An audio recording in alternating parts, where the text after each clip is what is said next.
stories that might interest you. This story is called The Gruesome Gift. On a visit to the Egyptian city of Luxor in the spring of 1890, the world-famous occult expert, Count Louis Hammond, cured a prominent landowner of malaria. The landowner was so grateful for the return of his health that he gave the Count a startling gift, the mummified right hand of a long-dead Egyptian princess. With good grace but little enthusiasm, the Count accepted it, but his young wife almost fainted when she saw it and made him swear that he would never expose it to her again. Her revulsion became even greater when the couple discovered the terrible story behind the hand during a visit to the Cairo Museum. According to the museum curator, in the 17th and final year of his disastrous reign, Pharaoh Akhenaten of Egypt quarreled over religious affairs with one of his daughters. He was a disaster as a ruler, the curator told the Count. He neglected the ancient gods of Egypt in favor of worshipping just one deity, the sun. Akhenaten became so wrapped up in his sun worship that he let the Egyptian army wither away. The frontiers of the empire were soon overrun by barbarians, Nubians from the south and the Sea People from the north. Princess Tumast, who was 18 years old, saw the disaster that was befalling Egypt, and she angrily reprimanded her father that he should return to the old ways, the worship of the ancient gods, and restore the army to strength. She then tore a polished gold disc, the symbol of the sun god, from the wall of the chamber. Akhenaten was a mild-mannered man, but on this occasion his anger was terrible, and the vengeance he took out on his daughter was ghastly. The curator said that in the year of 1357 BC, the girl was turned over to the priests of the sun god. She was whipped hundreds of times over a period of several weeks, and then was strangled. Her right hand, the one that had torn the golden disc from the wall, was cut off and secretly buried in the Valley of the Kings, and the rest of the girl's body was burned. The people were appalled. Because the body was not intact, they believed that the princess would be barred from their afterworld. In their eyes, Akhenaten had done a terrible thing, and there was widespread unrest. The army commanders took advantage of the situation and led an uprising, and Akhenaten was killed, and a soldier became the next pharaoh. Count Hammond and his wife listened to this tale with mounting alarm. The shocked and distraught countess begged the curator to take the hand for the museum, but he recoiled in horror. "No," he said, "the hand is evil, and Egypt is well rid of it. Take it with you. Take it back to England and lock it away or burn it." The Count, fascinated his entire life with the occult, could not bring himself to destroy such an ancient and fascinating artifact. He returned to England and locked it away in an unused wall safe at his home in London. Years passed, and the hand remained untouched and unseen inside the safe. Then in 1922, some unexplained impulse prompted Count Hammond to open it. He wrote later, "I do not know what prompted me to inspect the hand that for so many years had lain undisturbed in the darkness. But my dear wife at my side, I opened the safe and beheld horror." Now the next words are part of a letter written by Hammond to Lord Carnarvon, an old friend of his. There is more on the letter and Carnarvon later. The letter read, "Scarcely able to believe my senses, I observed that the murdered girl's hand had changed. Though shriveled and mummified for 32 centuries, it had begun to soften. There was new, plump flesh, where before there had been only brown, parchment-like skin, stretched over the bones, and the flesh itself seemed to pulse with living blood.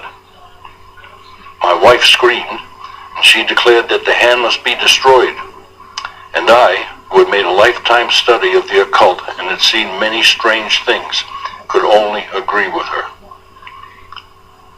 Hammond insisted on only one thing, that the hand of the princess have a decent and proper funeral ceremony.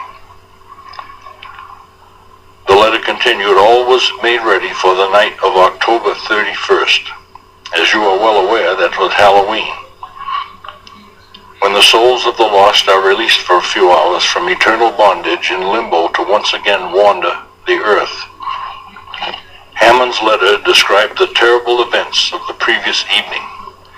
He had lain the hand reverently on the blazing logs in the fireplace and read a passage from the ancient Egyptian Book of the Dead.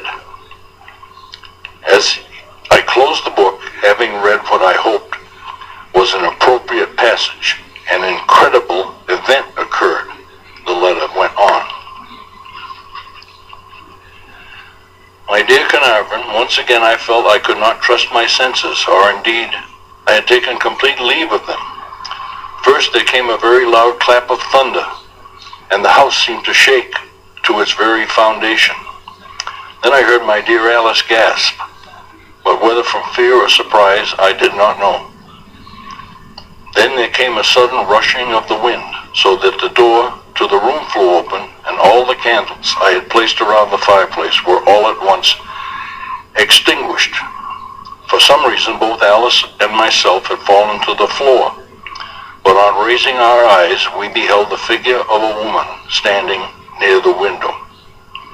I noted that the room itself had gone cold as ice, despite the bright fire that still burned in the hearth. The apparition wore the apparel of a princess, and her headdress was adorned with the serpent of the Pharaoh. She extended her right arm toward us, and oh, the horror that we saw. The slim, white limb ended in a bloody stump. Now, as my wife and I watched, the apparition glided to the fireplace and bent over. She then turned and smiled sweetly at us before vanishing. Her hand had not been consumed or even scorched by the flames, and that had disappeared too. The couple was so upset by the experience that they checked into a hospital for a few days. 4 days later, Hammond read in the London Times that Lord Carnarvon had discovered a tomb in the Valley of the Kings in Egypt. The article said that a plaque on the door indicated that the buried pharaoh was called Tutankhamun, and added, what typical Times understatement, that Carnarvon intended to enter the tomb despite an ancient warning emblazoned on the threshold.